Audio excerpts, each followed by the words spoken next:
eu sou a Gabriela, sou psicóloga, psicodramatista em formação e hoje eu tô aqui para apresentar o trabalho Processo de Escolarização de Mulheres Negras no Sul Catarinense. Esse trabalho, ele não foi desenvolvido num contexto de pandemia, mas ele faz uma interlocução entre a escolarização e a questão de saúde, né, mais especificamente de saúde mental. Primeiro de tudo, para a gente pensar nesse trabalho, é importante a gente pensar que a escola, o ambiente escolar, ele é importante, extremamente importante na formação dos indivíduos. É na escola que a gente estabelece as primeiras relações, que a gente aprende minimamente como se relacionar com as pessoas, a questão do respeito, enfim. E também é na escola onde a gente vai começar os nossos processos de diferenciação normalmente. Então, na escola é onde eu vou perceber que o meu coleguinha do lado, ele não é igual a mim fisicamente. Ele vai ter uma outra cor, um outro cabelo, um outro olho, um outro nariz, uma outra boca. Eu vou começar a fazer esse processo de diferenciação com outras crianças, com outros iguais, com outros parecidos comigo, mas ao mesmo tempo diferentes. Então, também é na escola que normalmente surgem as primeiras vivências de desigualdade e de discriminação. Porque muitas dessas crianças já vão com o que a gente chama de conservas culturais no psicodrama, mas enfim, com estereótipos, né, do que deveria ser uma criança padrão, entre aspas, né? E aí, com essas conservas que elas trazem da família, elas vão para a escola e de repente se deparam com crianças diferentes delas. E das duas, uma. Ou essas crianças vão ter a percepção e a vivência de saber diferenciar e seguir a vida, beleza, ou elas vão passar a viver situações de discriminação, tanto de serem discriminadas como também de discriminar. E aí, quando a gente fala da mulher negra, a gente está falando de uma intersecção, né, de duas questões. Por quê? Ao mesmo tempo que ela é mulher, ela é negra. E são duas intersecções, dois pontos, duas características que englobam várias discriminações. Quando a gente fala de intersecção é porque não tem como a gente medir até onde essa mulher está sendo discriminada, enfim, por racismo ou por machismo. Não tem até onde a gente discernir a questão de gênero ou de raça, né? Então ela tem essas duas características juntas e de alguma forma as vivências dela englobam essas duas características. Não dá pra gente distinguir o que é por uma coisa e o que é por outra, muitas vezes.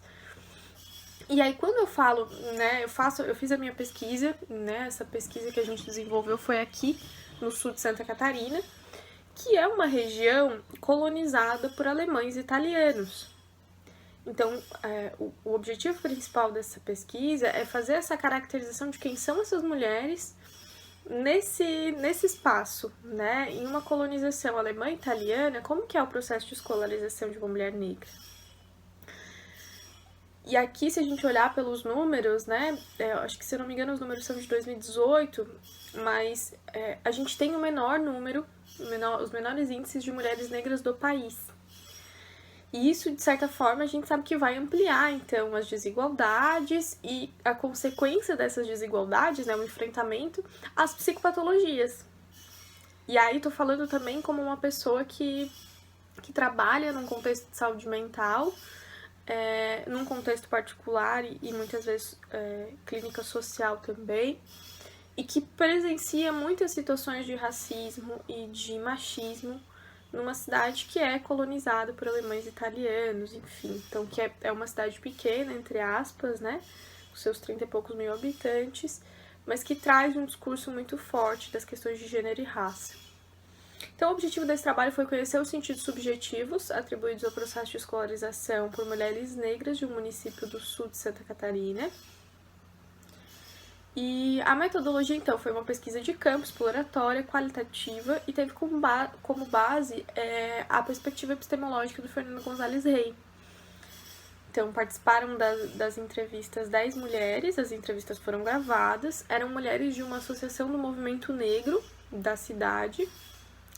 E essas mulheres, enfim, foram convidadas, né, os contatos dela foram intermediados via essa associação. Eu entrei em contato, fiz o primeiro contato, realizamos a pesquisa. E aí a análise, então, envolveu a leitura detalhada e fomos elaborando zonas de sentido de acordo com as falas dessas mulheres.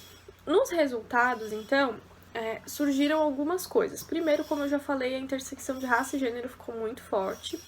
E aí tinha algumas mulheres que traziam discursos como, por exemplo, vou parafrasear algumas coisas aqui, mas não são necessariamente essas falas, mas é mais ou menos o que lembro agora. Tinha uma mulher que falou muito sobre questão de ser uma... Ela falou, eu fui a primeira advogada mulher negra, né? Então, quando ela fala o advogado mulher negra, eu tô falando de uma intersecção. E aí ela fala de olhares que ela vivenciou, né, de olhares tortos, de situações desse tipo.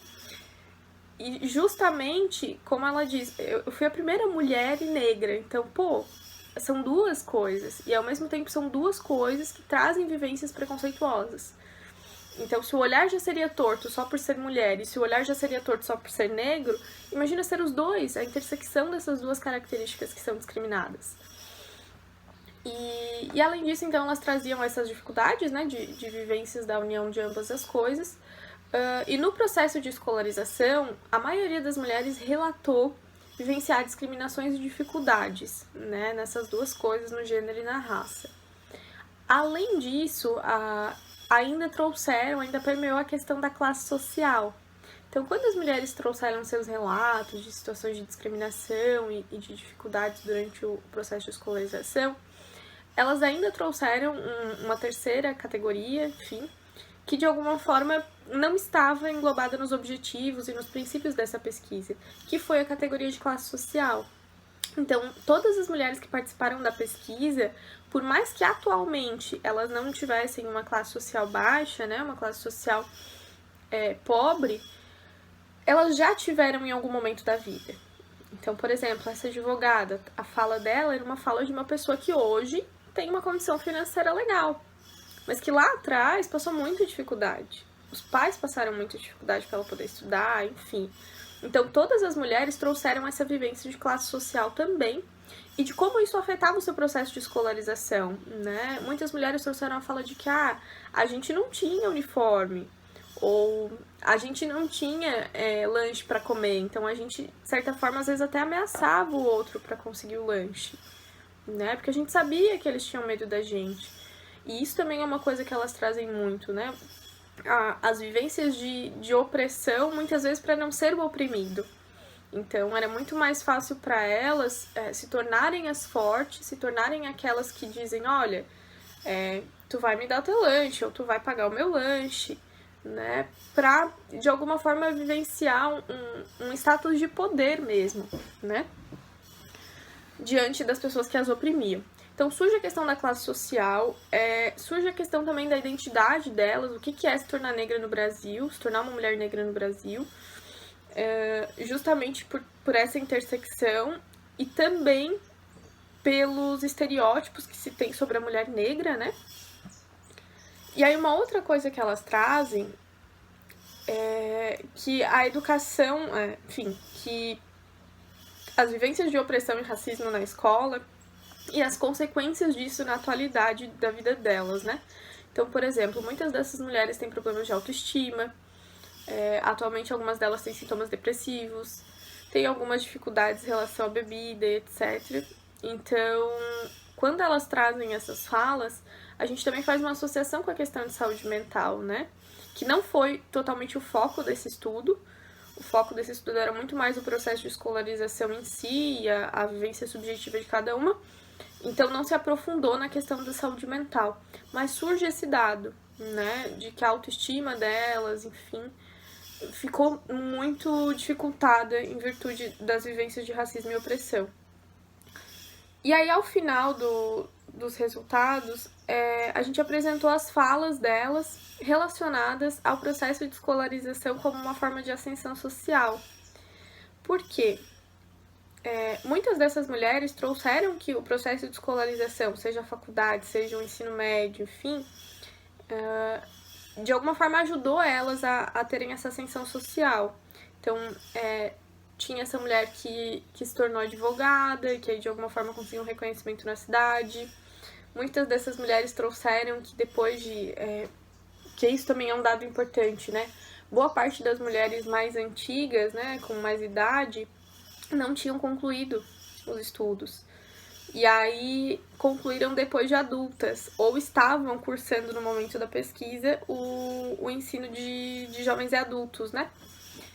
E quando elas trazem esse dado, elas também falam sobre como fazer o ensino médio, ou o ensino, para algumas mulheres até o ensino fundamental, enfim, depois de adultas, trouxe para elas também uma questão de ascensão social, por aprender a falar melhor, aprender a utilizar alguns termos, algumas palavras corretas que elas percebiam que não estavam legais. Trouxe também a perspectiva de fazer um curso superior. Tinha uma mulher, que me recordo também, ela no momento trabalhava como doméstica e estava fazendo o ensino de jovens e adultos, quase concluindo. E o sonho dela era fazer pedagogia para se tornar professora, né? E ela me dizia, mesmo que eu não faça, o ensino de jovens e adultos já vai me ajudar a ser também uma doméstica melhor. Porque independente de qualquer coisa, se eu tiver algum conhecimento, isso vai interferir no meu dia a dia. E ao mesmo tempo ela trazia esse sonho também de ser pedagoga, porque ela queria muito ensinar outras pessoas, né? Trabalhar com crianças, enfim. Então, o processo de escolarização ele surge nessa perspectiva de me levar a uma ascensão social, me levar a alguma conquista que eu quero muito e a ser uma pessoa diferente na sociedade. Então, como considerações finais, a gente conclui que tem diversos enfrentamentos, né, da mulher negra no processo de escolarização e também tem muitas consequências relacionadas à saúde mental. E que de alguma forma isso, né, é trazido por elas com muita dificuldade, mas também com esse viés da ascensão social. Eu passei por tudo isso e meio que ressignifiquei, não necessariamente seria essa palavra, mas assim, meio que lidei com isso e consegui também ter uma ascensão social no processo de escolarização. Mas essas mulheres também, de novo, percebem as consequências de saúde mental para sua vida, né, em relação à autoestima, e muitas delas ainda trabalham essa questão da autoestima principalmente, porque se percebem muito frágeis para lidar com questões emocionais, enfim. Então, de alguma forma, elas também percebem a necessidade do cuidado daqui para frente com as mulheres que estão com as mulheres negras que estão nesse processo de escolarização. Era isso, se alguém tiver alguma dúvida pode entrar em contato com a gente disponibiliza o estudo, a produção do estudo completa para tirar dúvidas, enfim, ficamos à disposição.